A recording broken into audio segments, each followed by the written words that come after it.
Ya, kita melanjutkan pelajaran kita pada bagian yang ke-22, eksposisi surat 1 Petrus. Dan sekarang kita ada pada pasal yang ketiga, ayat yang ke-15 dan ayat yang ke-16. Mari kita sama-sama baca sekali lagi ayat 15 dan ayat yang ke-16, 1 Petrus 3. 2, 3. Tetapi kuduskanlah Kristus di dalam hatimu sebagai Tuhan, dan siap sedialah pada segala waktu untuk memberi pertanggungan jawab kepada tiap-tiap orang yang meminta pertanggungan jawab dari kamu tentang pengharapan yang ada padamu, tetapi haruslah dengan lemah lembut dan hormat, dan dengan hati nurani yang murni, supaya mereka yang memfitnah kamu karena hidupmu yang saleh dalam Kristus menjadi malu karena fitnahan mereka itu. Nah, bagian ini sudah kita pelajari pada minggu yang lalu. Kita akan mempelajari bagian ini potongan per potongan. Dan kalimat tetapi kuduskanlah Kristus di dalam hatimu sebagai Tuhan, itu sudah kita pelajari pada minggu lalu. Juga kita mulai minggu lalu itu sudah membahas siap sedialah pada segala waktu untuk memberi pertanggungan jawab kepada tiap-tiap orang yang meminta pertanggung jawab dari kamu tentang pengharapan yang ada padamu. Nah, khusus untuk ayat ini kita sudah membahas satu poin di situ, yaitu tentang pertanggungan jawab, ya. Pertanggungan jawab yang dalam bahasa Yunani-nya adalah apologia, ya. Apologia yang lalu menurunkan bahasa Inggris apologetic, ya, atau ilmunya disebut sebagai apologetika, ya, yang artinya suatu ilmu yang mempelajari tentang bagaimana menjawab serangan-serangan terhadap iman Kristen. Karena mau diakui atau tidak, iman Kristen banyak diserang. Baik serangan dari luar agama-agama lain maupun serangan dari dalam sendiri, dalam artian bidat-bidat itu menyerang iman Kristen yang ortodoks. Dan karena itu maka kita diberikan mandat apologetik, maka kita mempelajari apologetika, ilmu yang mempelajari bagaimana menghadapi serangan-serangan terhadap iman Kristen. Di sekolah teologi saya mengajar apologetika. Itu ilmu yang mempelajari bagaimana menghadapi serangan terhadap iman Kristen. Nah, minggu lalu baru kita bahas, ya. Minggu lalu baru kita bahas bahwa hati-hati bahwa di dalam bahasa Inggris kata apologize itu juga berarti minta maaf. Ya. Tapi karena itu maka memang apologize bisa berarti minta maaf. Tapi dari turunan kata ini dalam bahasa Yunani, apologia, itu tidak ada unsur minta maaf di sini, tapi unsur mempertanggungjawabkan iman. Nah, ini penting sekali. Kalau membaca tulisan di Facebook kemarin, ya, ada orang yang itu berkaitan dengan statementnya Ibu Ketua Sinode Gemit yang baru, ya, bahwa beliau mengatakan bahwa pola apologetics tidak cocok lagi untuk zaman sekarang yang bersifat pluralis, beraneka ragam. Nah, jadi tidak cocok lagi pakai ini, karena dengan pola apologetik kita akan saling menyerang dan saling menghancurkan. Nah, lalu ada orang yang menanggapi tulisan Ibu Ketua Sinode Gemit ini, lalu mengatakan bahwa Ibu Ketua Sinode Gemit mengatakan pola apologetik tidak cocok lagi, tidak relevan lagi untuk masa sekarang karena saling menghancurkan dan menyerang. Lalu orang ini menjelaskan kata apologetik yang dipakai Ibu Ketua Sinode ini diambil dari bahasa Yunani apologia. Nah, lalu akhirnya dijelaskan bahwa apologia itu bukan saling menyerang, tapi apologia itu adalah bagaimana menangkis serangan terhadap iman Kristen, bukan menghancurkan dan saling menyerang dan menghancurkan. Tidak ada saling menyerang, tidak saling menghancurkan. Tapi kita membela diri terhadap serangan yang datang pada kita. Nah, rupanya ada orang yang masuk. Ya, ada orang yang masuk. Ini memprotes orang yang menulis ini dan memprotes mengatakan bahwa Ibu Ketua Sinode tidak bermaksud begitu. Karena apologi. Lalu dia bilang ngawur saja, bikin apologetika dikatakan dari apologia bahasa Yunani. Lalu dia jelaskan di sana. Kalau melihat kamus bahasa Indonesia, apologetic, apologize itu artinya minta maaf. Ya. Nah, lalu ditanggapi balik, bilang kalau itu minta maaf, maka masalahnya konteks penggunaan kata apologetik oleh Ibu Ketua Sinode itu kan lain. Coba, kalau dikatakan bahwa apologetik itu minta maaf, maka Ibu Ketua Sinode bilang, pada masyarakat yang pluralis seperti ini, beraneka ragam begini, pola apologetik tidak cocok. Kalau begitu, kalau apologetik itu artinya minta maaf, maka beliau maksudkan begini. Di dalam masyarakat yang pluralis ini, yang beraneka ragam ini, maka pola minta maaf tidak cocok. Jadi kalau begitu, di dalam masyarakat yang majemuk, minta maaf tidak cocok. Jadi seharusnya apa? Jangan kasih maaf dong. Nah, pola apologetik akan saling menyerang dan menghancurkan.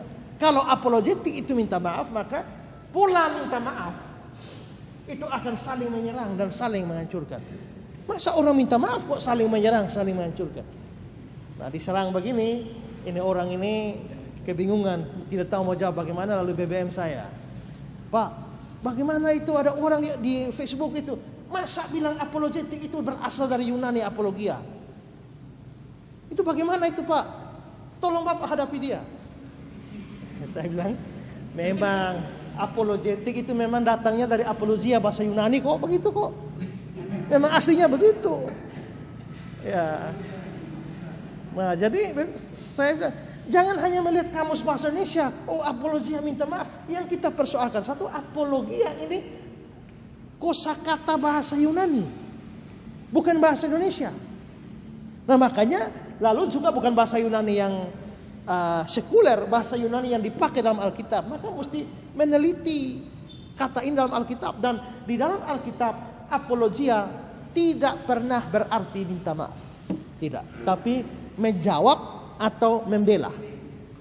Membela diri dari serangan, atau memberikan semacam suatu pertanggungan jawab. Itu namanya apologia.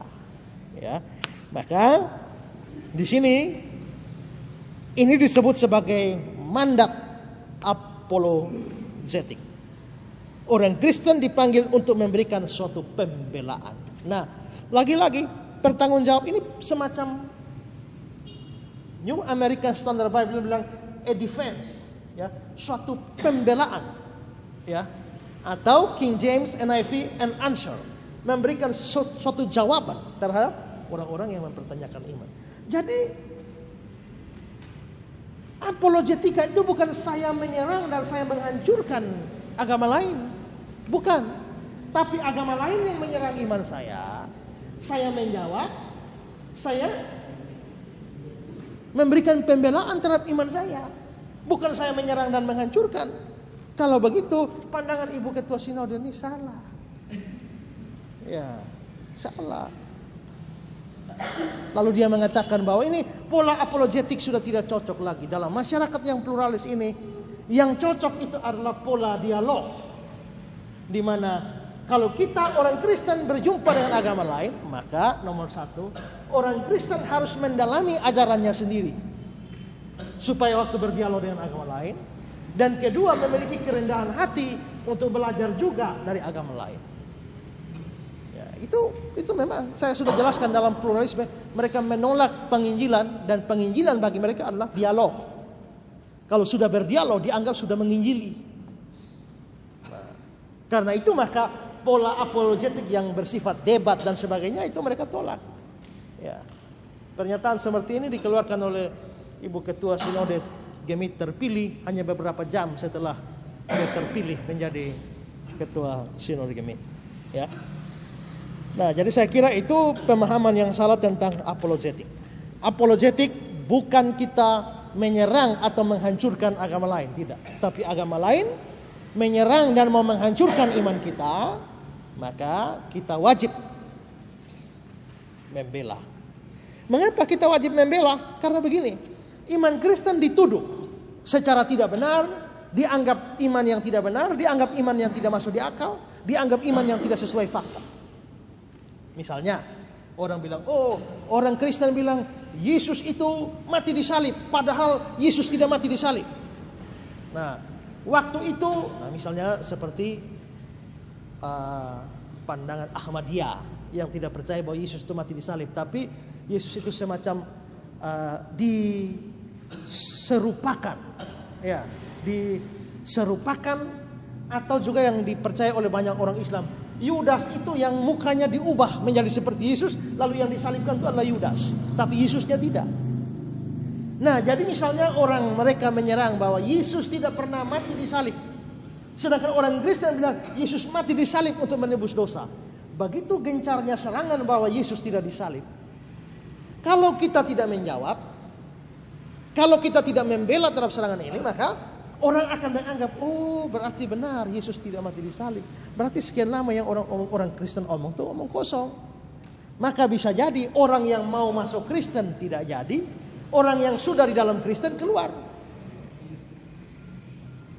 Kan begitu. Ya, model seperti saksi Yehova misalnya. Kan orang Kristen mengajar bahwa Allah Tritunggal itu adalah Allah Bapa, Allah Anak, Allah Roh Kudus. Lalu mereka bilang begini, mana ada di Alkitab bilang Allah Anak? Yang ada adalah Anak Allah, bukan Allah Anak. Lalu kita bilang, coba mana tunjukkan di Alkitab mana ada kata Allah Anak. Cari, baca-baca dari Matius sampai Wahyu tidak ada. Iya juga ya. Nah, kalau begini, serangan begini kita tidak jawab, maka orang-orang Kristen yang ada di dalam Kristen, iya juga ya. Berarti doktrin Tritunggal ini salah. Wah, kalau begitu masuk saksi Yehova saja. Kan begitu. Karena itu maka setiap serangan terhadap iman Kristen itu harus dijawab. Maka inilah mandat apologetik. Ya, maka orang Kristen harus memberikan pertanggungjawab. Ya, ini sudah kita bahas minggu lalu, saya ulang saja. Sekarang kita masuk pada potongan kalimat berikut dari ayat ini. Siap sedialah pada segala waktu. Ya, siap sedialah pada segala waktu. Perhatikan bahwa ini merupakan satu perintah. Suruh siap sedialah memberi pertanggungjawab.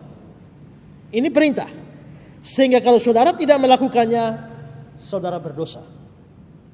Kalau orang menyerang iman kita, orang mempertanyakan iman kita, kalau saudara tidak bersiap untuk menjawab, maka saudara berdosa, karena ini perintah. Juga perhatikan bahwa Petrus tidak menunjukkan kata-kata ini hanya kepada hamba-hamba Tuhan atau pendeta atau penginjil atau guru sekolah minggu dan sebagainya, tapi kepada seadanya orang Kristen, termasuk saudara. Tidak peduli saudara apa, jemaat pun harusnya adalah bisa mempertanggungjawabkan iman. Ini untuk orang Kristen.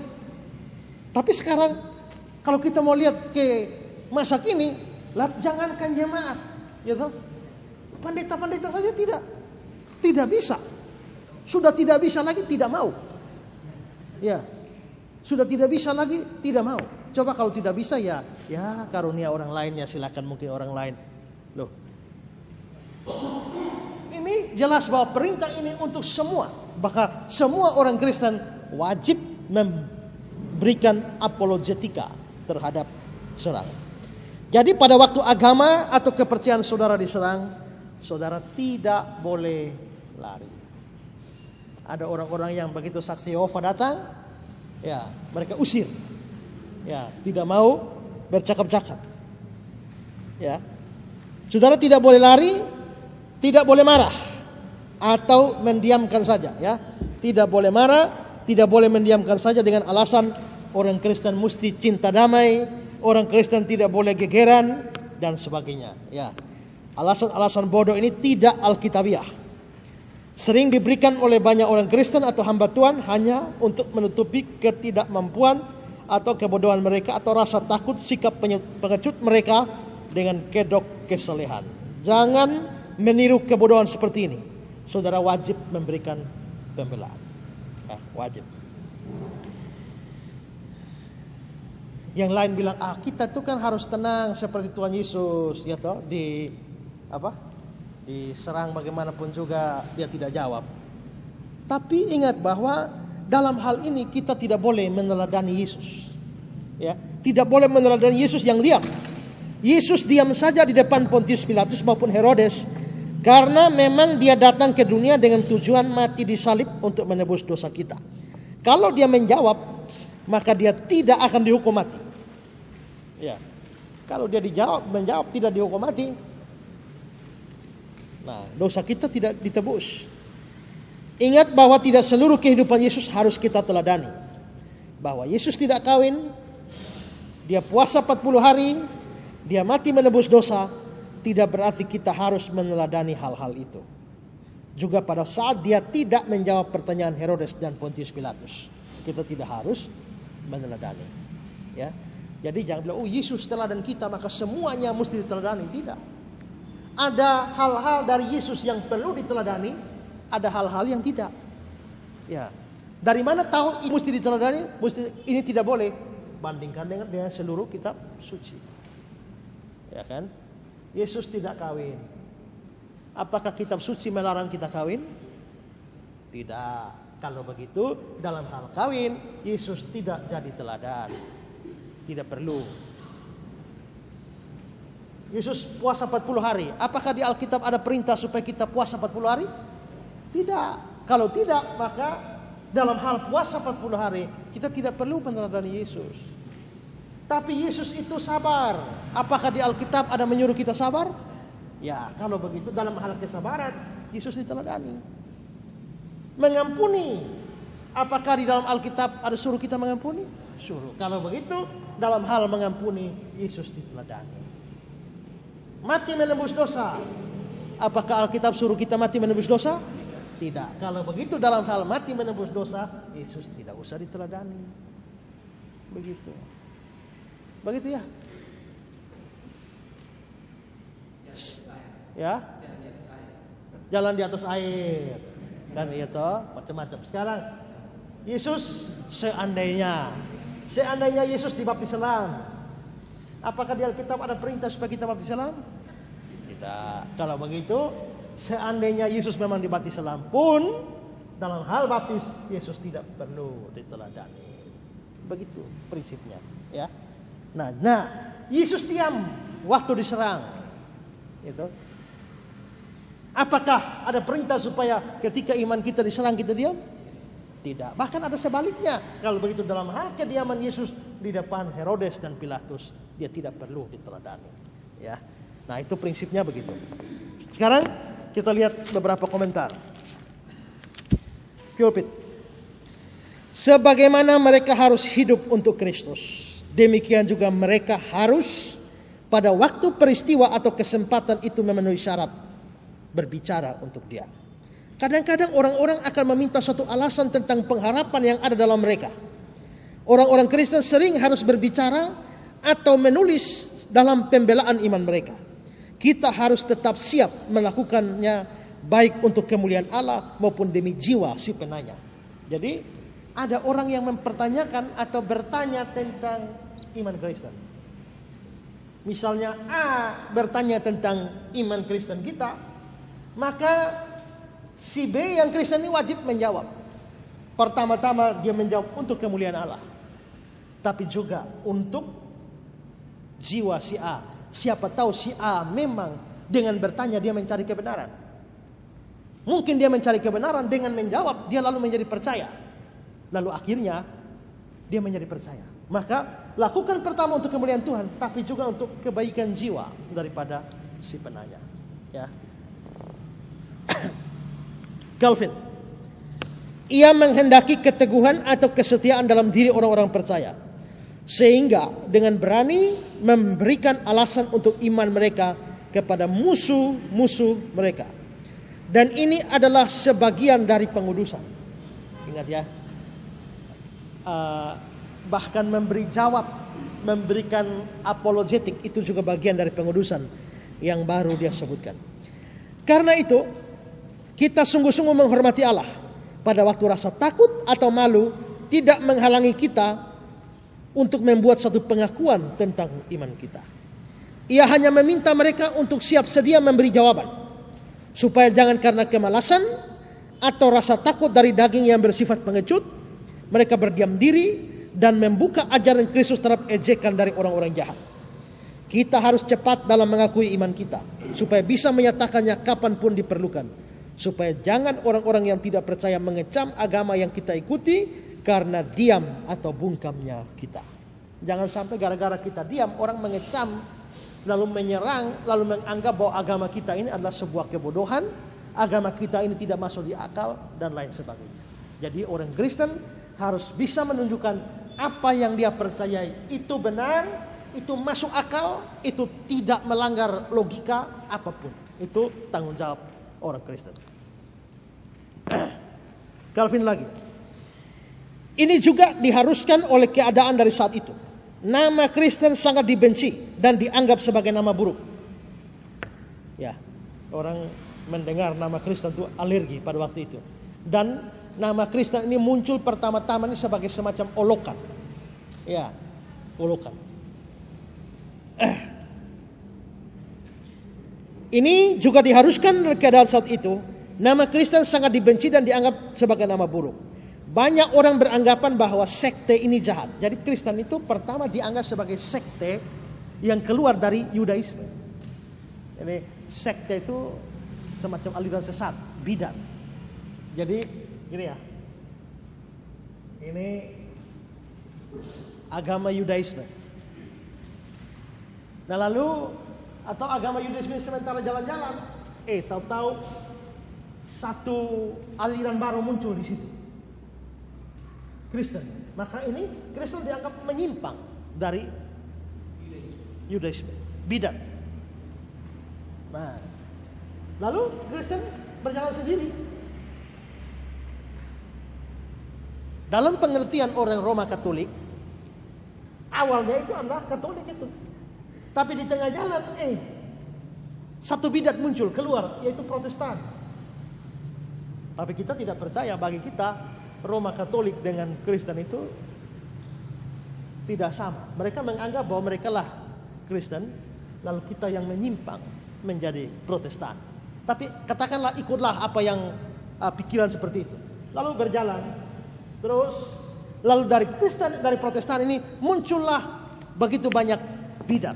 Ya, ada Saksi Yehova muncul di sini, ya kan? Lalu apa lagi?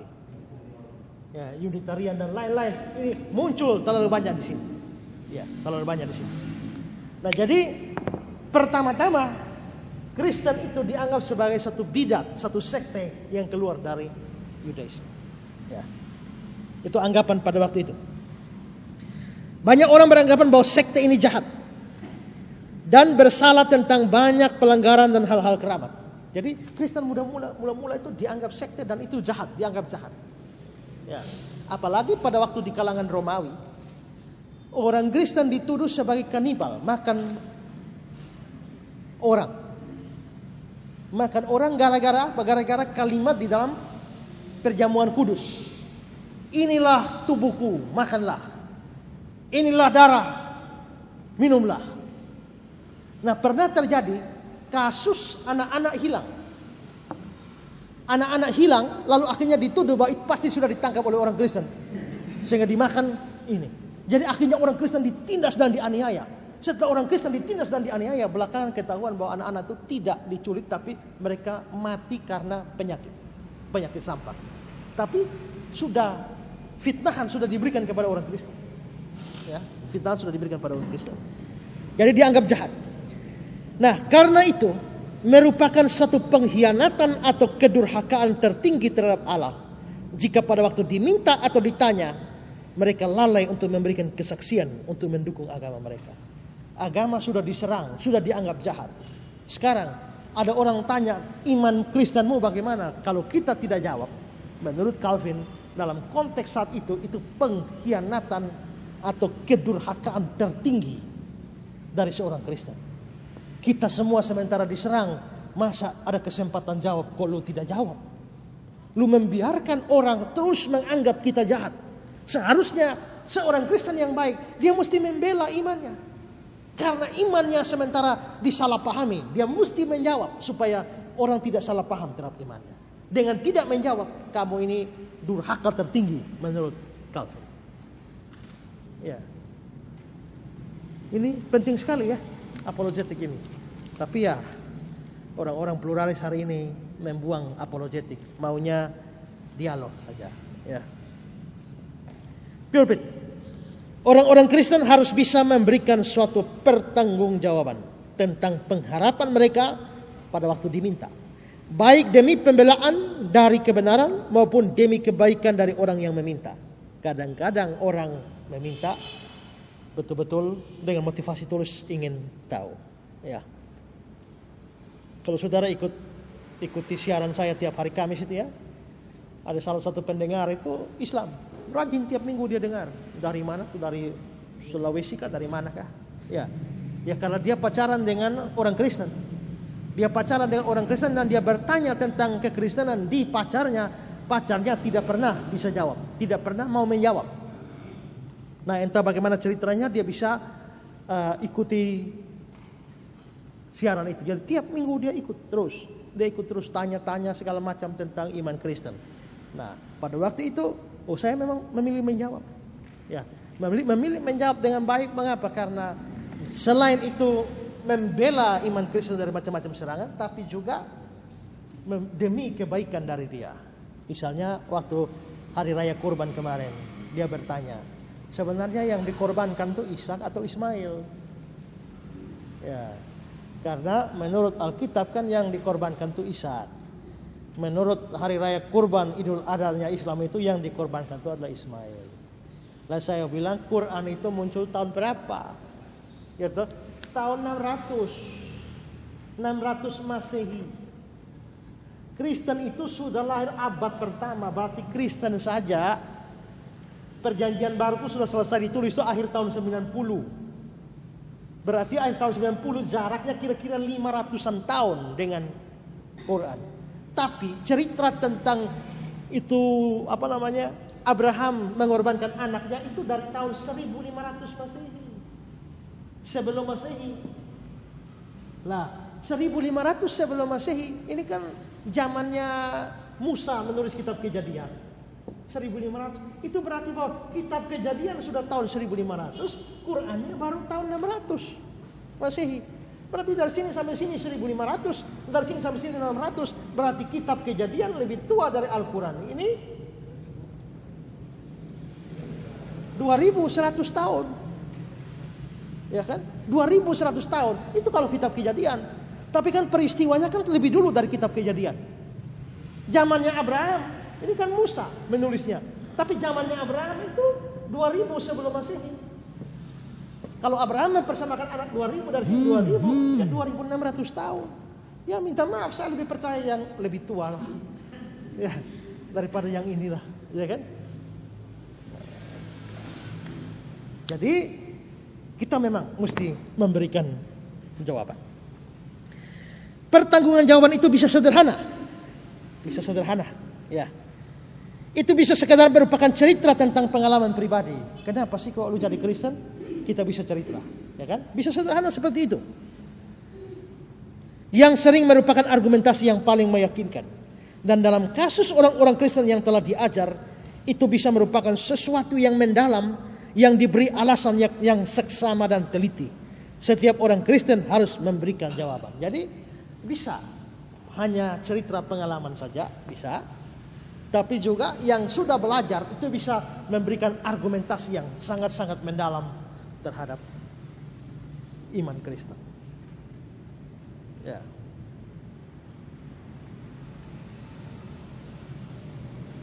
Ada orang Islam di Facebook tanya, di dalam Kristen mengapa sih Yesus perlu mati? Itu pertanyaan yang bagus, ya kan? Mengapa sih Yesus perlu mati menebus dosa? Nah, ini mesti dijawab. Mengapa sih kita percaya Yesus perlu mati menebus dosa? Ya karena menurut firman Tuhan, orang berdosa itu dihukum dengan hukuman mati. Kejadian 2 ayat 16, pada hari kamu memakan buah itu pastilah kamu mati. Roma 6 ayat 23, upah dosa ialah maut. Berarti dosa itu menghasilkan maut atau kematian. Nah, kalau ada yang mau menebus dosa, dia harus membayar hutang dosa ini, yaitu maut. Dia mesti mati. Saya jawab sederhana begitu, lihat bagaimana. Dia bilang begini, tapi kan di Alkitab sendiri bilang Yesus tidak mati. Mana ayat yang bilang Yesus tidak mati? Lalu dia kutip ayat Yesus bilang, hantu tidak punya daging, tidak punya tulang seperti yang kamu lihat padaku. Ini, aku hidup. Ya, memang itu ayat bukan menyatakan Yesus tidak mati, itu dia ayat yang menyatakan dia sudah bangkit. Ya kan? Tapi ngotot terus yang aneh-aneh. Sudah, kalau sudah begitu tidak perlu diladeni lagi. Ya, toh? Yang penting apa yang dia jawab kita tanya. Kalau sudah bersifat menghina dan menolak ya sudah tidak usah. Ya kan? Tapi yang dia tanyakan, yang pertanyaan intinya mesti dijawab. Ya. Oke, jadi mesti siap, orang Kristen mesti siap sedia memberi jawaban. Kalau saudara ditanyakan bisa jawab? Kalau tidak bisa jawab, saudara berarti saudara tidak siap sedia. Kalau tidak siap sedia artinya berdosa. Jadi dalam hal apologetik saja berapa banyak dosa yang kita buat. Ya. Dan dosa itu bisa bawa saudara masuk neraka. Ya. Kecuali saudara punya Yesus sebagai juru selamat. Oke. Kedua, kata-kata pada segala sesuatu, pada segala waktu menunjukkan orang Kristen harus selalu siap memberikan pertanggungan jawab atau pembelaan dan harus selalu siap membicarakan agama atau kepercayaannya. Albert Barnes. Seorang Kristen harus selalu mau untuk berbicara tentang agamanya. Dia harus mempunyai keyakinan yang begitu dalam tentang kebenaran agamanya, tentang penting agamanya, dan tentang kesenangan pribadinya terhadap agamanya. Dia harus mempunyai satu pengharapan yang begitu teguh, begitu menggembirakan, begitu mendukung, sehingga dia akan selalu siap untuk berbicara tentang prospek, tentang surga, dan untuk berusaha untuk membimbing orang lain untuk berjalan di jalan yang menuju kehidupan. Mengapa banyak orang Kristen enggan berbicara tentang agama sendiri? Karena mereka sendiri tidak yakin kebenarannya, tentang pentingnya agama mereka, dan mereka sendiri tidak terlalu punya interest terhadap agama sendiri. Kebanyakan alasannya karena itu. Atau menganggap agamanya tidak terlalu penting. Karena itulah perlulah kita belajar dari agama lain, saling sharing iman. Nah, itu pandangan pluralis. Tapi kita percaya bahwa wahyu Tuhan sudah final di dalam kekristenan. Dan karena itu kita tidak dalam urusan tentang Allah, tentang kebenaran, kita tidak perlu agama lain untuk belajar tentang kebenaran. Tidak. Ya, tidak. Allah memang memberikan wahyu umum kepada semua orang. Tapi dia memberikan wahyu khusus juga. Dan wahyu khusus itu klimaksnya paling tinggi itu ada pada Yesus Kristus. Ibrani pasal 1, ya kan? Pada zaman dahulu Allah berulang kali berbicara melalui para nabi.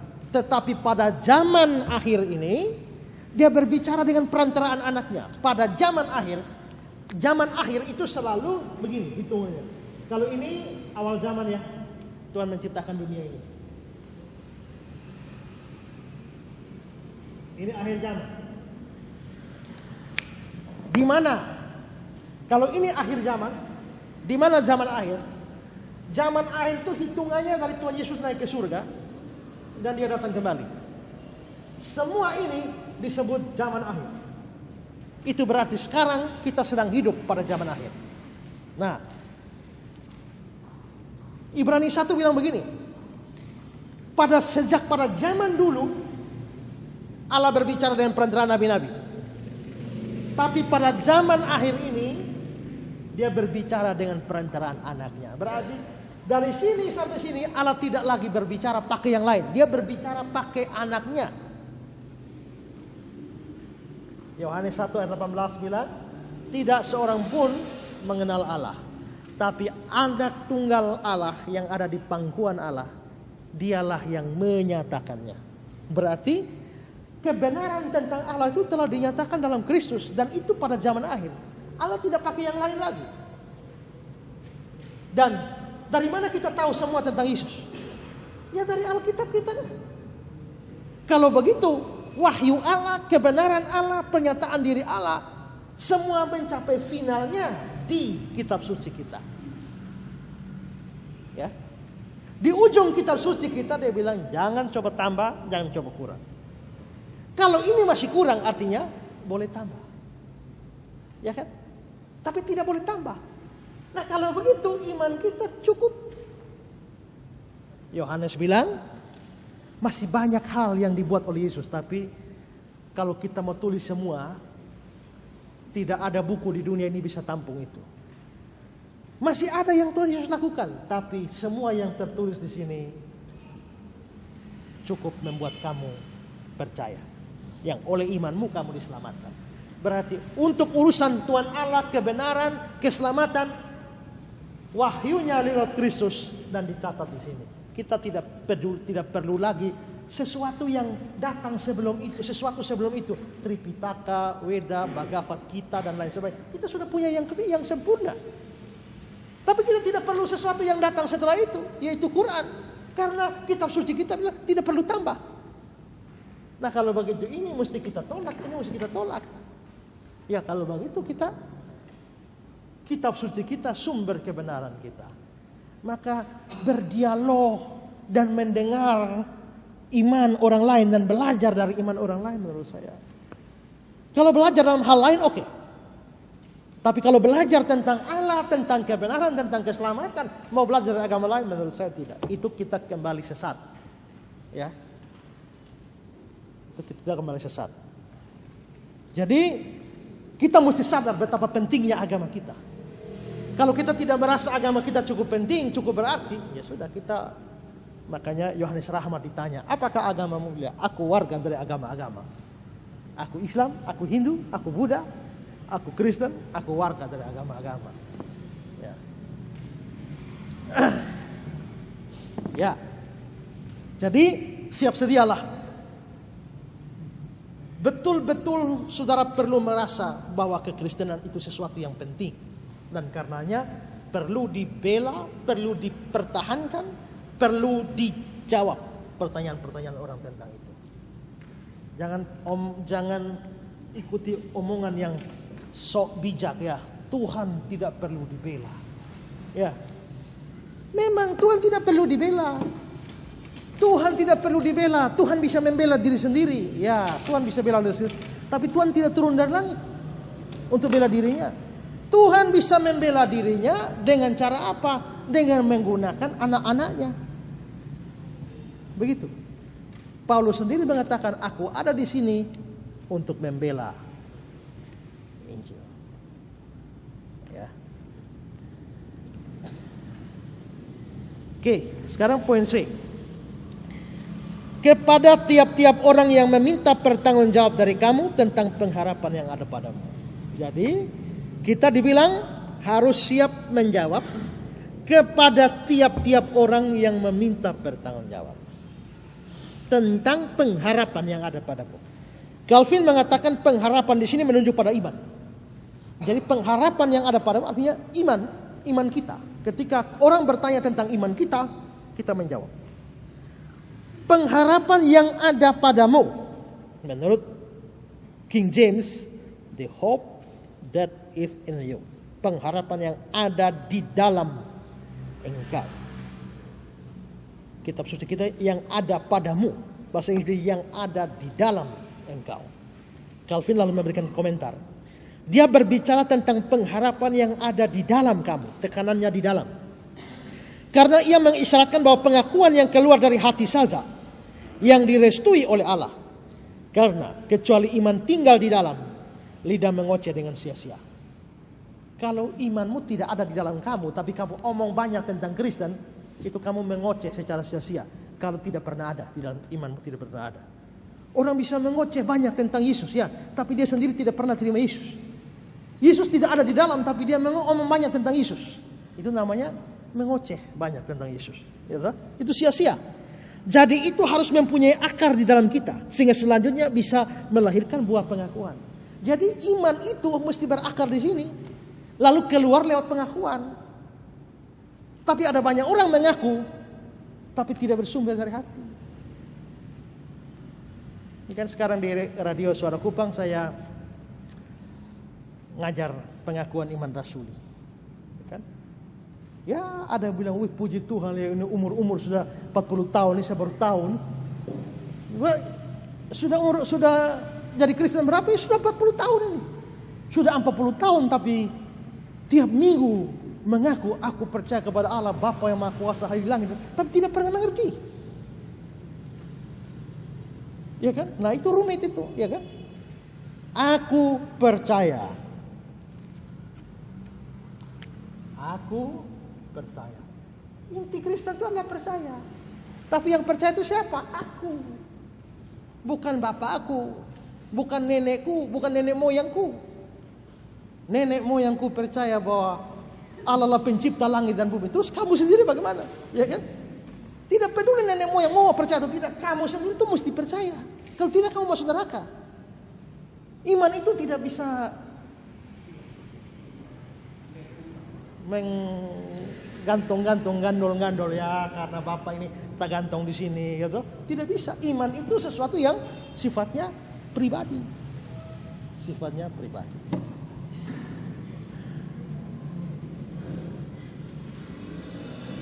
Dulu ada orang 5 gadis bijaksana, 5 gadis bodoh. 5 gadis bijaksana siap minyak yang cukup, tapi 5 gadis bodoh tidak siap minyak. Begitu habis minyak, meminta kepada 5 gadis bijaksana ini, tapi 5 gadis bijaksana ini tidak bagi minyak. Lalu pernah ada orang tanya pada saya, Pak, mengapa 5 gadis bijaksana ini tidak mau membantu membagi minyak kepada 5 gadis yang bodoh? Berarti 5 gadis yang bijaksana ini egois. Tidak egois. Kenapa? Karena memang di dunia ini ada hal-hal yang bisa dibagi, ada hal-hal yang tidak bisa dibagi. Jawabnya begitu kan? Yang tidak bisa dibagi itu iman. Coba mau bagi iman bagaimana? Kita kabarkan iman bisa, ya kan? Tapi bahwa iman saya bisa menyelamatkan, mempengaruhi supaya orang lain juga tertarik ke surga, tidak bisa. Saya beriman yang saya bagaimanapun juga, saya tidak bisa menyelamatkan istri saya. Saya tidak bisa menyelamatkan suami saya, anak saya, pacar saya, tidak bisa. Pada akhirnya iman harus bersifat pribadi dan tidak bisa bagi-bagi. Paulus sampai bilang begini, aku ini rela terkutuk. Ya, aku rela terpisah demi Kristus, dari Kristus, demi saudara-saudaraku sebangsaku. Karena Paulus bersedih karena Yesus ini orang Yahudi. Janji mesianik diberikan kepada orang Yahudi, ya kan? Yesus datang ke orang Yahudi. Ternyata orang Yahudi salibkan dia, tapi sampai hari juga mereka tidak percaya juga. Kasihan. Bukankah janji keselamatan diberikan pada mereka, tapi mereka tidak selamat. Paulus bilang, aku rela terpisah dari Kristus demi saudara-saudaraku. Tapi mana bisa? Itu hanya ungkapan kesedihan Paulus yang tidak bisa jadi realita. Ya, jadi iman mesti sifatnya pribadi. Saudara ada di dalam gereja yang injili seperti ini pun juga, saudara tetap masuk neraka. Kalau saudara sendiri tidak sungguh-sungguh percaya. Ya. Jadi iman itu mesti ada di dalam, baru keluar. Kalau tidak, kita membela sesuatu yang tidak ada dalam diri kita. Kamu tidak pernah percaya Yesus sungguh-sungguh sebagai juru selamat, tapi mau berapologetika, mau memberikan apologia terhadap orang yang menyerangi. Sedangkan dia sendiri tidak ada dalam kamu. Nah, menurut Calvin, lidahmu mengoceh dengan sia-sia. Ya. Oke, sekarang kata-kata tiap-tiap orang mesti menjawab tiap-tiap orang. Dari kata tiap-tiap orang kelihatannya teks ini membicarakan pembelaan biasa, bukan dalam pengadilan. Ya, karena ini kan namanya membela, itu kan bisa di satu forum resmi. Tapi ini kalau tiap-tiap orang, ini kan bukan urusan di pengadilan nih. Ini urusan hari-hari nih. Duduk di kios, ada orang datang omong tentang Kristen, kita jawab. Ya. Lagi tunggu bemo atau di dalam bemo orang tanya tentang iman Kristen, kita jawab. Tiap-tiap orang. Ya. Kata apologia biasanya diartikan sebagai suatu pembelaan di depan pengadilan. Memang bisa arti begitu ya. Seperti Kisah 22. Hai saudara-saudara dan bapak-bapak, dengarkanlah apa yang hendak kukatakan ini sebagai apologia, pembelaan diri. Ini Paulus diperhadapkan pada pengadilan. Maka dia menjawab di pengadilan. Kisah 25. Aku menjawab mereka, bukankah kebiasaan pada orang-orang Roma menyerahkan orang terdakwa sebagai suatu anugerah sebelum dia dihadapkan dengan orang-orang yang menuduhnya dan diberi kesempatan untuk berapologia terhadap tuduhan itu. Ini lihat omong terdakwa. Berarti ini memang konteksnya pengadilan. Jadi memang apologia bisa berarti memberi jawab atau membela diri di pengadilan. Tapi adanya kata-kata tiap-tiap orang ini berarti sudah luas. Bukan cuma soal pengadilan. Ini dalam hidup hari-hari. Orang bertanya, kita jawab. Orang bertanya, kita jawab. Ya, jupit. Kata apologia sering digunakan tentang suatu jawaban resmi di depan hakim. Atau tentang suatu pembelaan iman yang tertulis. Tapi di sini penambahan kepada tiap-tiap orang menunjukkan bahwa Santo Petrus sedang memikirkan satu jawaban tidak resmi pada seadanya peristiwa atau kesempatan yang cocok atau pantas. Ini umum. Alan Stipp, kata kerja aithein, bahasa Yunani, meminta bertanggung jawab ya. Lebih menunjuk pada suatu pembicaraan biasa daripada satu pernyataan resmi. Jadi ini pembicaraan biasa. Artinya pembicaraan biasa ini ya di mana-mana saja kan, di sekolah, di kampus, di rumah, di jalan, di Facebook, di Twitter. Kalau orang bertanya, kita jawab.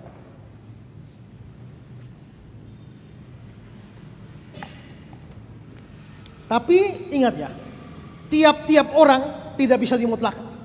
Biarpun di sini dibilang tiap-tiap orang, tidak berarti siapapun bertanya kita boleh jawab.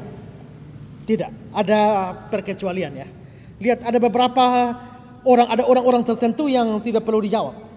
Contoh, Matius 7 ayat 6. Jangan kamu memberikan barang yang kudus kepada anjing. Janganlah kamu melemparkan mutiara kepada babi, supaya jangan diinjak-injaknya dengan kakinya, lalu dia berbalik dan mengoyak kamu. Barang yang kudus atau mutiara, ini bicara tentang Injil. Jangan berikan itu kepada anjing dan babi. Siapa anjing dan babi di sini? Ada kata-kata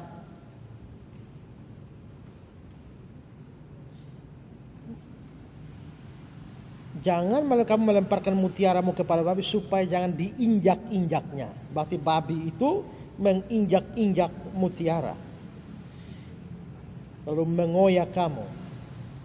Ini mutiara, barang yang kudus itu adalah Injil.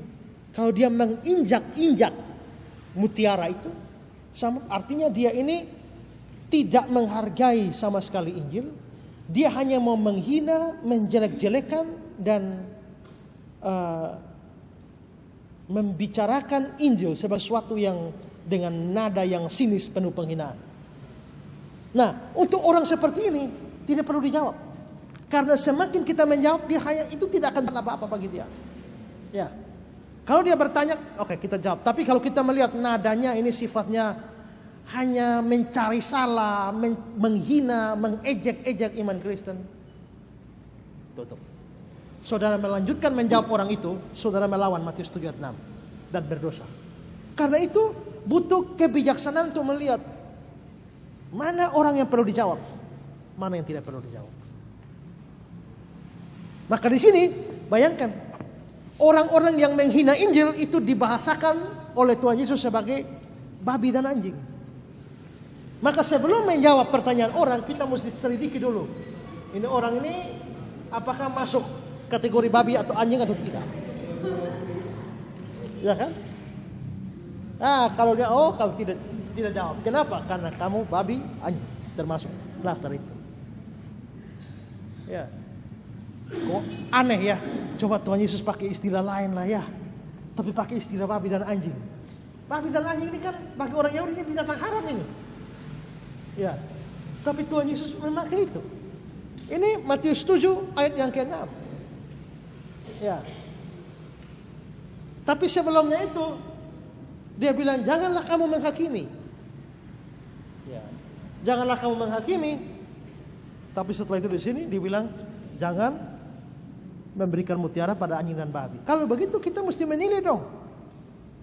Kalau kita tidak bisa melakukan Matius 7 ayat 6 tanpa melibatkan penghakiman. Saya lihat dong ini yang ini anjing atau babi? Anjing, tidak usah kasih. Nah ini babi, tidak usah kasih. Berarti saya mesti menilai, dan menilai itu sama juga dengan menghakimi.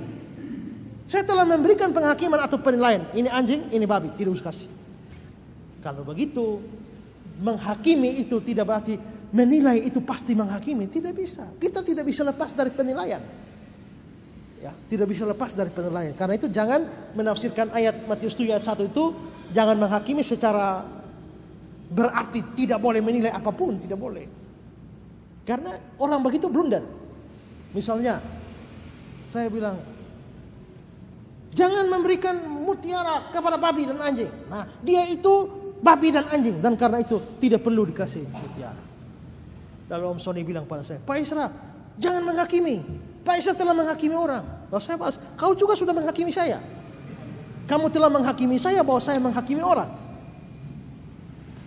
Kalau menilai itu artinya menghakimi, maka semua kita tidak boleh komentar apa-apa lagi. Ya kan? Tidak. Yaitu salah paham terhadap jangan menghakimi.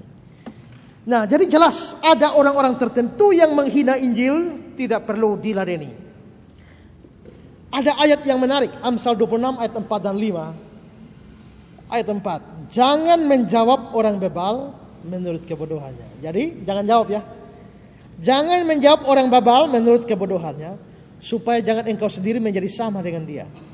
Ayat 5, jawablah orang bebal menurut kebodohannya, supaya jangan dia menganggap dirinya bijak. Ayat 4 bilang jangan jawab orang bebal. Ayat 5 bilang jawab orang bebal. Lo bertentangan? Tidak. Kedua ayat ini tidak bertentangan. Kadang-kadang kita mesti melakukan ayat 4, kadang-kadang mesti melakukan ayat 5. Kadang-kadang ada orang bodoh yang perlu dijawab supaya jangan rasa diri pintar, kayak sok tahu. Ya, kadang-kadang memang perlu jawab begitu. Tapi kadang-kadang kalau gini, ini orang kita habiskan energi percuma. Ada banyak hal yang kita perlu kerjakan daripada omong dengan dia. Bikin diri kita jadi bodoh sendiri, lewat tidak sejauh.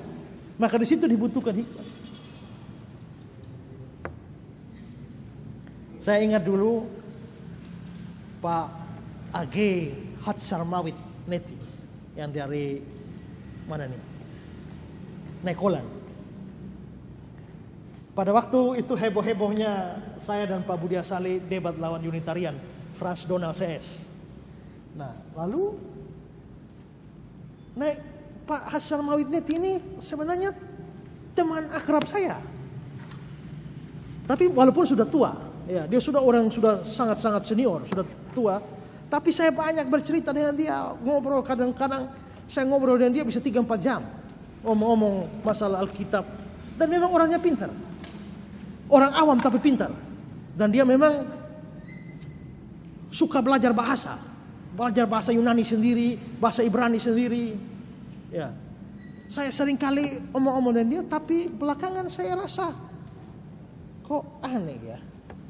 Dia kok malah seperti condong anti-trinitarian, lalu mendukung Frans Donald CS. Lalu setelah itu dia mulai membuat tulisan. Dia tulisan kirim tanggapan dia untuk Pak Budia Saleh. Pak Budi tidak menjawab. Dia bikin tulisan kedua lagi, serang Pak Budi lagi. Pak Budi tidak jawab juga. Setelah itu dia bikin tulisan ketiga, serang Pak Budi lagi. Pak Budi tidak jawab. Dia bikin keempat lagi. Akhirnya Pak Budi jawab. Permulaan kalimat Pak Budi itu saya ingat begini. Saya ini seorang petinju. Kadang-kadang saya latihan bertinju sambil lari pagi. Kadang-kadang ada anjing yang menggonggong. Tapi saya mengabaikannya. Tapi kalau anjing itu menggonggong sudah sangat keras, maka saya memutuskan untuk tidak mengabaikannya. Saya memutuskan untuk mengambil batu dan kayu untuk menghantam kepalanya. Nah, demikian juga yang terjadi dengan Hatshar Mawid Neti. Menurut saya dia seperti anjing yang menggonggong terus menerus. Mula-mula saya tidak mau tanggapi, tapi lama-lama gonggongannya semakin keras. Karena itu saya putuskan untuk menghadapi orang ini. Ya, nanti kapan-kapan saya muat di Facebook debatnya Pak Budi sama Hatshar Mawid Neti itu. Ya. Jadi kadang-kadang ayat 4-nya kita perlu lakukan, kadang-kadang ayat 5-nya yang perlu kita lakukan, tergantung sikon dan ini butuh hikmah. Titus 3 ayat 10. Seorang bidat yang sudah 1-2 kali kau nasihati, hendaklah engkau jauhi. Ini penyesat ini kalau nasihat, ya mau selamatkan mereka 1-2 kali nasihat, tapi kalau mau miring terus sudah, tidak usah habiskan energi menghadapi dia. Biar sudah. Kalau kita setia terus untuk para penyesat itu, melanggar ayat ini. Ya. Yesaya 36 ayat 21. Tetapi orang berdiam diri dan tidak menjawab dia sepatah kata pun, sebab ada perintah raja bunyinya, jangan kamu menjawab dia. Jadi dari sini ada sejumlah ayat yang mengatakan ada kelompok orang tertentu yang tidak perlu dijawab. Lihat-lihat, ya. Nisbat mengatakan, Petrus tidak mengatakan bahwa kita harus selalu menjawab tiap-tiap orang, tapi dia mengatakan bahwa kita harus selalu siap untuk menjawab. Jadi kita tidak harus jawab semua orang, tapi siapnya itu selalu. Siapnya itu selalu. Ya. Adanya kata-kata kepada tiap-tiap orang yang meminta kepadamu. Lihat ya. Kepada tiap-tiap orang yang meminta dari kamu. Kata Jameson, Fawcett, dan Brown. Kata-kata yang terakhir ini membatasi kata selalu. Bukan kepada seorang pencemooh atau pengejek, tapi kepada setiap orang yang bertanya dengan jujur. Kalau orang betul-betul mau tanya tentang iman Kristen, kita jawab. Ya. Tapi kalau dia 1 kali jawab, 2 kali jawab, tapi dia hanya bersifat mengejek, mencemooh iman kita, orang seperti itu tidak layak kita jawab. Ya. Bukan takut menjawab, bukan tidak bisa jawab, tapi merasa bahwa Injil terlalu berharga untuk diberikan kepada anjing dan babi. Seperti itu. Mutiara kita terlalu bagus untuk dilempar ke kandang babi. Jadi tidak usah lemparkan mutiara kita. Ya, itu soal apologetik. Sekarang ada sambungannya. Kita mesti siap memberikan pertanggungjawab, tetapi harus dengan lemah lembut dan hormat.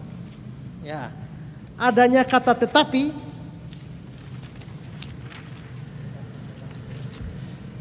King James tidak punya kata ini, tapi RSV, NIV, NSB mempunyainya. Dan Pulpit Commentary mengatakan manuskrip yang terbaik menggunakan kata ini. Kalau kata tetapi ini memang tidak ada, maka itu lebih menekankan anak kalimat ini. Jadi memang ada ya. Tetapi terus poin B-nya dengan lemah lembut dan hormat. Fear menurut King James takut. Hormat bercampur takut. NSB hormat. NIV. Jadi pembelaan iman diberikan, tapi dengan hormat. Pulpit, kata tetapi atau bahasa Yunaninya Allah ditekankan. Argumentasi selalu melibatkan bahaya yang melemahkan kehidupan rohani melalui kesombongan atau kepahitan. Kadang-kadang kita harus berdebat atau berargumentasi dengan sungguh-sungguh untuk iman. Tapi itu harus dilakukan dengan kelembutan dan takut atau hormat. Kita harus mencari kebaikan rohani dari lawan-lawan kita. Dan kita harus mempunyai rasa takut atau hormat atau hikmat terhadap kehadiran Allah. Dengan satu keinginan untuk hanya memikirkan dan mengatakan apa yang bisa diterima olehnya. Calvin, kecuali pikiran kita dibimbing atau dibentuk dengan kelembutan atau perbantahan atau pertikaian akan segera meledak. Dan kelembutan diatur sebagai lawan dari kesombongan dan sikap pamer yang sia-sia, dan juga dari semangat yang berlebih-lebihan. terhadap ini ia secara benar menambahkan takut. Karena di mana ada rasa takut terhadap Allah, itu menjinakkan semua keganasan dari pikiran kita, dan khususnya akan menyebabkan kita mengucapkan misteri Allah dengan tenang. Semua kebanggaan harus disingkirkan, semua pertikaian harus dilepaskan. Jadi maksudnya tidak boleh, jangan sampai orang berdebat atau memberikan apologetika sampai berujung dengan baku pukul. Ya, itu tidak boleh. Ya, saya pernah lihat ada orang saking panasnya berdebat, lu bilang, ayo, lu berani, mari sudah. Saya tunggu lu di terminal Elpura. Ya kan? Nah, itu artinya itu sudah bukan urusan apologetika lagi, ya kan? Itu sudah urusan lain itu. Nah, maksudnya di sini mencegah supaya jangan sampai terjadi orang kita mau membela iman, tapi justru melibatkan terhadap pertikaian fisik. Barclay, tidak ada perdebatan yang begitu sengit seperti perdebatan teologi. Tidak ada perbedaan yang menyebabkan kepahitan seperti perbedaan agama. Memang kalau kita lihat debat teologi ini memang sangat sengit sepanjang sejarah. Ini debat teologi itu sangat-sangat sengit. Clark, jangan mengizinkan kesediaanmu untuk menjawab ataupun keyakinanmu tentang baiknya perkara atau gerakanmu membimbingmu untuk menjawab dengan tidak sopan atau dengan sombong atau kepada siapapun. Ya, tidak boleh menggunakan kata-kata kotor, makian-makian yang tidak alkitabiah. Barclay, pembelaannya harus diberikan dengan kelembutan. Ada orang-orang yang menyatakan kepercayaan mereka dengan suatu jenis kesenangan berkelahi yang sombong. Sikap mereka adalah bahwa setiap orang yang tidak setuju dengan mereka adalah orang tolol atau orang rendahan, dan mereka berusaha mencekcokkan kepercayaan mereka kepada orang lain. Kasus dari kekristenan harus disajikan dengan cara yang menarik dan dengan kasih dan dengan toleransi yang bijaksana, yang menyadari bahwa tidak ada orang memiliki seluruh kebenaran. Ada sama banyaknya jalan menuju bintang-bintang dengan banyaknya orang-orang yang menaikinya. Manusia bisa dibujuk ke dalam iman Kristen pada waktu mereka tidak bisa digertak ke dalamnya. Nah, ini sedikit catatan untuk Barclay ya. Barclay bilang tidak ada orang yang memiliki kebenaran dengan seluruh kebenaran. Karena itu jangan kita bicara seolah-olah kita paling benar. Ini berbau liberal. Seperti tadi ya, kita tidak dapat kebenaran semua. Jadi jangan kita itu ya. Kata Barclay ini berbau liberalisme yang mempunyai toleransi yang bijaksana seperti itu. Dengan kedok tidak ada orang yang mengetahui seluruh kebenaran. Sebetulnya mereka tidak mempunyai keyakinan terhadap apa yang mereka percayai. Memang tidak ada orang yang mengetahui seluruh kebenaran. Tapi kalau kebenaran itu berupa keilahian Kristus, atau Yesus satu-satunya jalan ke surga, atau bahwa Alkitab adalah firman Tuhan, maka itu merupakan kebenaran yang pasti benar. Dan siapapun menolak kebenaran itu harus dianggap sebagai orang bodoh atau sesat. Ya, memang tidak semua orang, kita tidak tahu semua kebenaran. Tapi kalau Alkitab bilang Yesus satu-satunya jalan, kita tidak usah mempelintir dia jadi lain. Tidak, ini pasti benar. Biarpun saya tidak tahu seluruh kebenaran. Saya bukan jago matematika yang tahu semua tentang matematika. Tapi kalau orang bilang 5 tambah 5 sama dengan 10, itu pasti benar. Nah, karena itu maka jangan berpandangan demikian. Nah, di sini ada hal yang perlu ditekankan. Satu hal yang agak mengherankan adalah pada waktu kita mempelajari bagian ini, kata lemah lembut. Ingat ya, kita mesti berapologia tapi lemah lembut. Kata lemah lembut di sini diterjemahkan dari kata Yunani prautetos. Kata kelemah lembutan dalam Galatia 5, buah roh itu ya, juga dari prautes. Sedangkan kata lemah lembut dalam Matius 5:5, berbahagialah orang yang lemah lembut, itu kata Yunaninya adalah praios. Semua jelas berasal dari kata dasar yang sama, yaitu praus. Ini kata yang agak sukar diterjemahkan, kata Yunani. Barclay memberikan 3 arti dari kata praus. Pertama, dia mengatakan bahwa Aristoteles sering mendefinisikan suatu sifat di antara 2 sifat ekstrem. Misalnya, murah hati terletak di antara pelit dan kikir. Kalau ini satu ini pelit sekali. Ya. Ini satu ini boros sekali. Nah, kalau dia tidak pelit tapi tidak boros, dia ada di tengah-tengah, ini namanya peraus. Yang ini marah terus. Yang ini tidak pernah marah. Yang ini kadang marah, kadang tidak marah. Dia tahu kapan marah, dia tahu kapan tidak marah. Ini peraus. Kalau marah terus juga tidak bagus. Itu lu menjadi pemarah. Tapi tidak marah sama sekali juga tidak bagus.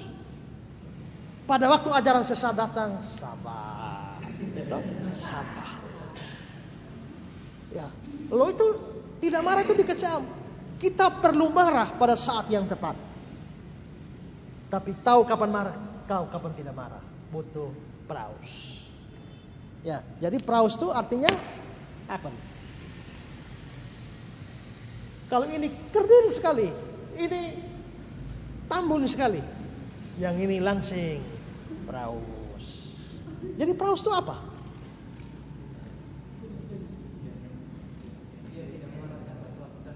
Nah itu kan contoh. Contohnya marah, contohnya pelit dan boros, contohnya gemuk dan kurus. Tapi arti peraus jadi apa? Hah? Netral. Berbahagialah orang yang peraus. Kalau diterjemahkan cari aman, berbahagialah orang yang cari aman. Oh tidak cocok itu. Saya pernah mengajar begini, ada orang bilang, oh kalau ini peraus itu di tengah, satu di sini, ini ekstrem kiri, ekstrem kanan, berarti peraus itu di tengah-tengah. Jadi tengah-tengah itu jadi orang yang tengah. Jadi berbahagialah orang yang peraus, berbahagialah orang yang setengah-setengah. Oh, bagaimana? Susah. Ini kata tidak diterjemahkan ke bahasa Indonesia, tidak dapat.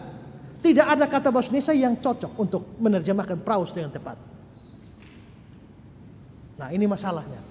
Maka bahasa Indonesia menerjemahkannya lemah lembut. Tapi itu pun tidak pas. Itu pun tidak pas.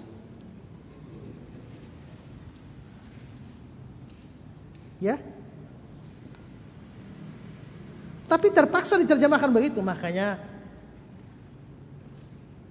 waro ila kasih sukacita damai sejahtera peraus. Nah, Indonesia bilang lemah lembut. Tapi itu terjemahan yang tidak betul.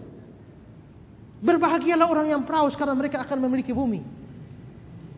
Berbahagialah orang yang lemah lembut menurut Alkitab bahasa Indonesia. Kamu harus berapologia, tapi harus dengan lemah lembut dan hormat. Tapi harus dengan peraus dan hormat. Alkitab Indonesia bilang lemah lembut, tapi itu terjemahan yang tidak pas. Itu terjemahan yang pas bagaimana? Kita tidak tahu.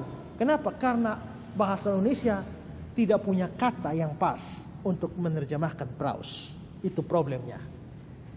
Nah, tapi di sini pokoknya Aristoteles menggunakan peraus untuk dua ini.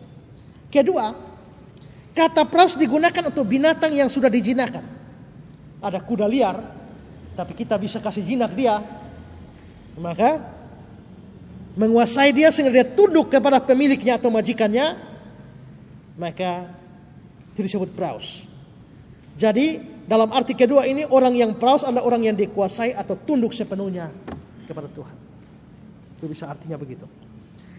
Ketiga, dalam bahasa Yunani peraus sering dikontraskan dengan sombong.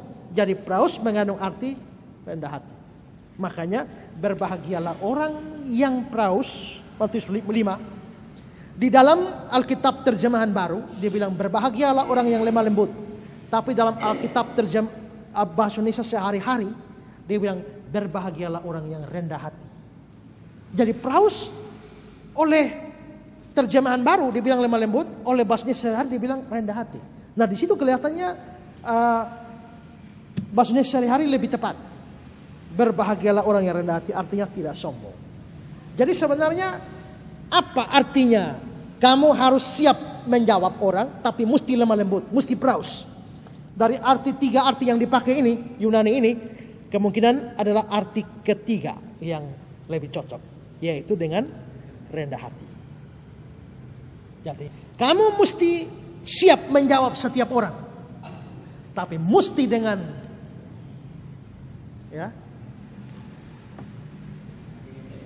rendah hati, dan hormat.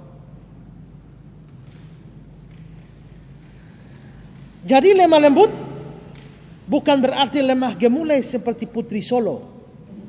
Ya, juga bukan suatu sikap yang lemah dan tidak tegas.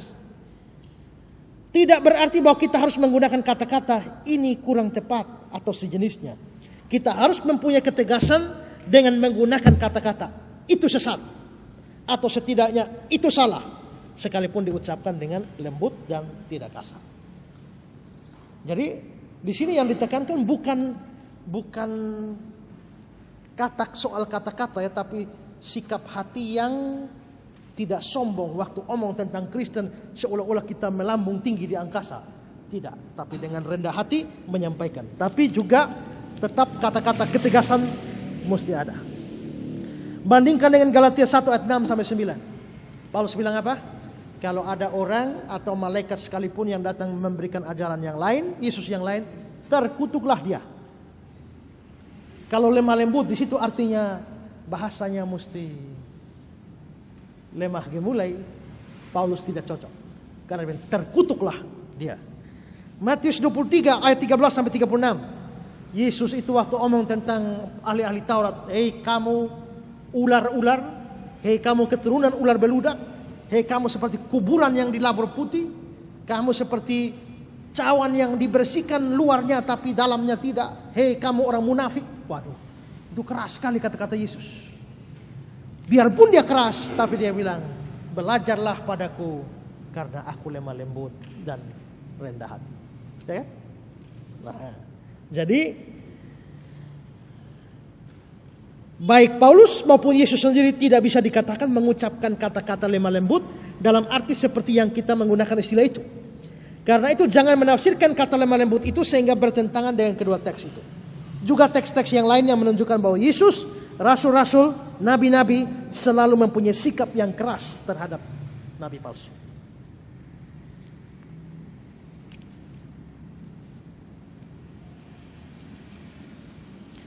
Juga kita harus mempertimbangkan dua kasus berbeda. Kalau kita menghadapi seorang individu yang mempunyai pandangan sesat atau salah, maka tentu kita harus menggunakan cara yang halus, tapi tetap tegas lebih dulu.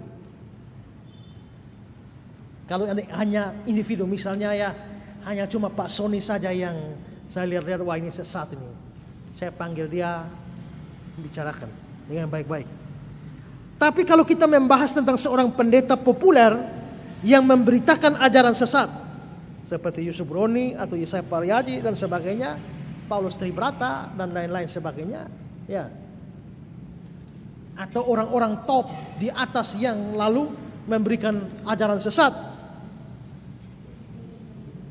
Atau kalau kita membahas tentang satu ajaran seperti saksi Yehova, kita harus menggunakan serangan yang keras. Mengapa? Karena dalam kasus kedua ini ada dua kelompok yang terlibat, yaitu kelompok dari orang-orang sesat atau penyesat dan kelompok dari orang-orang yang berpotensi untuk disesatkan. Demi kelompok kedua, kita harus menyatakan kesalahan atau kesesatan dengan cukup keras. Ilustrasinya begini. Bagaimana saudara akan mengatakan kepada anak saudara kalau sebuah warung di dekat rumah menjual makanan beracun? Apakah dengan mengatakan bahwa makanan yang dijual di warung itu kurang enak? Ya?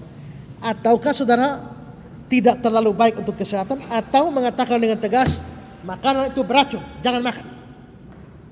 Ada racun di sana, itu ada racun tikus, nah, jangan makan itu kurang sehat. Itu racun tikus itu kurang sehat. Itu tidak, kita harus bilang ini racun, jangan makan, ya kan? Nah, kalau kita melembutkan bahasa kita, ini air aki ini, ya, tidak terlalu cocok untuk jantung. Loh, tidak, ini bahaya, tidak boleh minum, kan begitu kan? Nah, kalau kita menyederhanakan bahasa, orang pikir ya mungkin tidak terlalu baik, tapi berarti ada baiknya sedikit, ya kan? Nah, ini bahaya. Maka kita mesti demi kelompok kedua itu mesti tegas. Kalau itu racun, bilang racun. Itu sesat, bilang sesat. Tidak usah dikemas secara halus. Ini ajaran yang tidak terlalu tepat sesuai iman Kristen. Tidak, ini ajaran sesat. Nah, mesti tegas. Ya. Oke, yang terakhir. Poin 4. Oh, belum, ya. Dan dengan hati nurani yang murni. King James bilang dengan mempunyai hati nurani yang baik. Kita hanya bisa mempunyai hati nurani seperti ini kalau pikiran atau hati kita diterangi secara benar oleh firman. Sehingga kita tahu apa yang benar, apa yang salah. Tanpa ini kita bisa didorong untuk melakukan sesuatu yang kita anggap baik, padahal kita sedang menentang Tuhan. Yohanes 16 ayat 2. Kamu akan dikucilkan. Bahkan akan datang saatnya setiap orang yang membunuh kamu akan menyangka bahwa dia berbuat bakti bagi Allah. Orang bisa melawan kehendak Tuhan, tapi dia kira dia lagi berbakti kepada Tuhan. Itu bisa. Kisah 26. Ini Paulus bilang, bagaimanapun juga aku sendiri pernah menyangka aku harus keras bertindak menentang nama Yesus dari Nazaret. Dia menentang Yesus, tapi dia pikir dia melakukan kebenaran. Jadi hati nurani kita mesti murni supaya kita tahu apa yang benar, apa yang salah. Juga kita harus hidup dalam kekudusan dan ketaatan. Dengan demikian maka kehidupan kita akan mendukung pembelaan terhadap iman kita. Calvin bilang, apa yang kita katakan tanpa kehidupan yang sesuai dengannya tidak akan mempunyai pengaruh. Karena itu ia menggabungkan pembicaraan tentang pengakuan dengan hati nurani yang baik. Karena kita melihat bahwa banyak orang cukup siap dengan lidah mereka berbicara banyak dan sangat bebas, tapi tanpa buah karena hidup mereka tidak sesuai. Nah, ini mesti dijaga karena kalau kita memang rajin berapologetika tapi orang tahu hidup kita buruk, maka orang biarpun sebagus apapun kita berapologetik, orang tetap menganggap bahwa iman Kristen itu salah karena hidup kita buruk.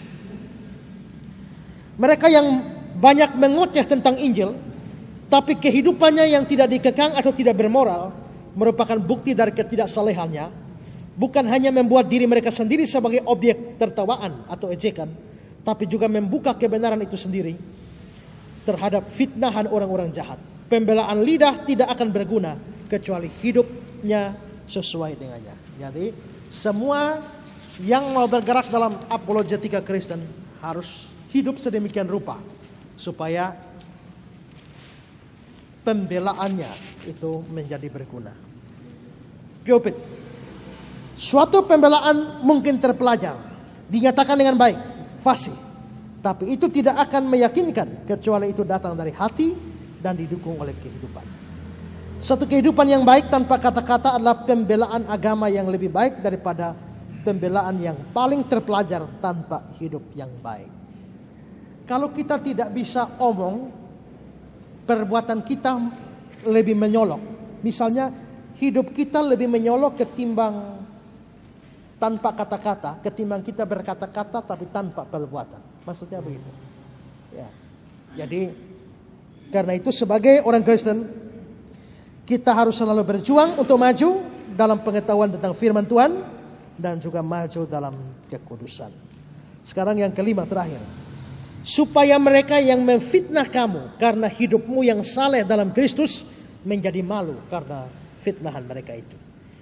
Pulpit mengatakan mereka menjadi malu artinya dibuktikan sebagai pendusta-pendusta. Ingat tadi saya bilang ya, orang Kristen difitnah, kanibal lah apa segala macam. Nah, dengan kita membela iman kita, tapi kita juga hidup secara baik, maka kita membungkam semua fitnahan.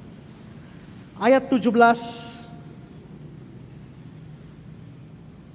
Sebab lebih baik menderita karena berbuat baik jika hal itu dikehendaki Allah daripada menderita karena berbuat jahat. Calvin menekankan kata-kata jika hal itu dikehendaki Allah. Lalu memberi komentar sebagai berikut. Dalam kata-kata ini ia mengingatkan kita bahwa jika kita menderita secara tidak adil, itu bukan karena kebetulan, tapi sesuai kehendak ilahi. Dan ia beranggapan bahwa Allah tidak menghendaki apapun atau menetapkan apapun kecuali untuk alasan yang terbaik. Karena itu orang-orang setia atau orang-orang beriman selalu mempunyai penghiburan dalam kesengsaraan mereka. Bahwa mereka dibimbing olehnya kepada pertandingan supaya di bawah perlindungannya mereka bisa memberikan suatu bukti dari iman mereka. Ya. Ingat waktu Stephen Tong ditanya mengapa Tuhan tetap memberikan tidak memusnahkan setan, tetap memberikan setan berkeliaran? Dia jawab, supaya orang Kristen bisa merasakan yang namanya kemenangan. Karena kalau setan tidak ada, kita tidak pernah diserang, kita tidak pernah berjuang, dan kita tidak pernah merasakan menang atas pencobaan setan itu bagaimana? Jadi memang setan sudah ditaklukkan, tapi Tuhan masih izinkan setan berkeliaran supaya kita berjuang dan tahu bagaimana rasanya berjuang dan menang. Lukas 21. Tetapi sebelum semuanya itu kamu akan ditangkap dan dianiaya. Kamu akan diserahkan ke rumah-rumah ibadah, penjara-penjara. Kamu akan dihadapkan kepada raja-raja, penguasa-penguasa oleh karena namaku. Hal itu akan menjadi kesempatan bagimu untuk bersaksi. Luar biasa ya. Kalau kamu ditangkap masuk penjara, itu kesempatan bersaksi. Coba. Kalau misalnya ini, kamu akan diserahkan ke rumah-rumah ibadah, penjara-penjara. Kamu akan dihadapkan pada raja-raja dan penguasa-penguasa. Waktu kamu ditangkap menghadap ke penguasa dan raja, ada kesempatan bersaksi kepada penguasa dan raja. Kalau kamu tidak ditangkap, bagaimana kamu bisa pergi ke muka raja dan bersaksi? Coba. Bagaimana kamu pergi ke penguasa? Lu baru sampai di ruang satpam, lu sudah lewat. Lu perlu apa? Lu dari mana? Model bodoh begini, tangkap buang ke sana, ya kan? Tapi gara-gara ditangkap menghadap ke penguasa dan raja, mau tidak mau sekarang di hadapan raja, ya bersaksilah. Wah, ini bagus ya. Karena tanpa ditangkap pada waktu itu, kamu tidak bisa berdiri di depan raja untuk bersaksi. Tapi gara-gara ditangkap dan maju ke hadapan raja, ada kesempatan bersaksi. Seperti Paulus. Kalau dia tidak ditangkap, bagaimana dia bisa bicara kepada Raja Agripa? Tapi gara-gara ditangkap, dia omong kepada Agripa sampai Agripa bilang begini, hampir-hampir aku jadi Kristen gara-gara mendengar kamu. Ya kan? Jadi Paulus itu di mana saja bersaksi. Masuk penjara juga bersaksi. Makanya di dalam penjara pun dia tulis surat, melayani surat penjara Filipi, gitu. Masih tulis surat dari dalam penjara.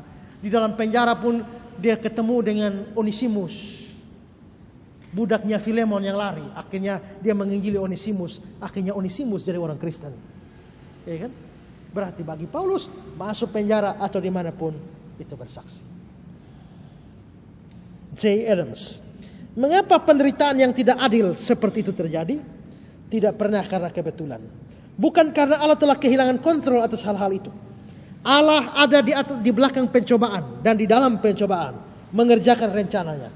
Tidak ada apapun yang bisa terjadi kecuali apa yang Ia tentukan. Nah, karena itu maka tidak ada yang terjadi tanpa Dia tentukan. Semua terjadi sesuai dengan ketentuan yang berlaku. Kemarin saya berdoa banyak supaya ketua Sinode Gemit yang naik adalah yang ajarannya baiklah. Tapi ternyata Tuhan tidak menjawab doa saya itu. Tapi saya kecewa? Tidak. Kenapa? Karena semua pasti dalam ketetapan Tuhan. Ya kan? Kalau Tuhan kasih orang yang tidak injili untuk naik, ya pasti ada rencana Tuhan. Nah, karena itu maka marilah. Kalau saudara menderita karena ketidakadilan atau apapun juga, percayalah. Kalau asal saudara anak Tuhan, Dia pasti kerjakan kebaikan bagi saudara. Kalau saudara bukan anak Tuhan, nah itu yang masalah. Mungkin saja dia tidak kerjakan kebaikan, tapi dia kerjakan keburukan. Loh, bisakah Tuhan kerjakan keburukan bagi orang? Bisa. Sekarang dia berfirman tentang Yudas. Memang anak manusia akan pergi seperti yang telah ditetapkan. Maksudnya dijual. Tapi celakalah orang yang olehnya ia diserahkan. Celakalah Yudas. Lebih baik bagi dia tidak pernah dilahirkan. Lebih baik tidak dilahirkan. Jadi kalau Yudas tidak lahir itu lebih baik. Kalau sampai dia lahir itu lebih buruk. Ya kan? Tapi faktanya Yudas lahir atau tidak? Lahir. Berarti yang terjadi adalah keburukan. Tapi siapa yang memutuskan Yudas dilahirkan? Tuhan juga.